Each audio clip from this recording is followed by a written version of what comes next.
So, mga mari ko, ayan. Alam niyo ba, ang tagal namin naghahanap ng mushroom chicharon. Kasi nung dumating yung asawa ko, gustong-gusto niya bumili nito at baunin sa ibang bansa.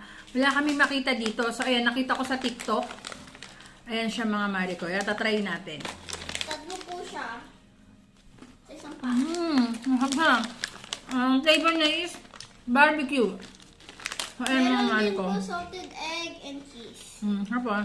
Nalagyan sa kanin ng kanin. Iba-iba So, sila. ayan. Pakita mo. Iba-iba. So, ayan, nag-order na ako ng madami para pag dumating yung husband ko, babaunin niya uli. Ginagawa niyang snack sa ibang bansa. Ang sarap. Meron na bago sa mga bata, mga mali ko. Yan. Gusto niya yung salted egg. Ito po yun. Ayan. Ano mali ko? Sa mga gusto mag-try ng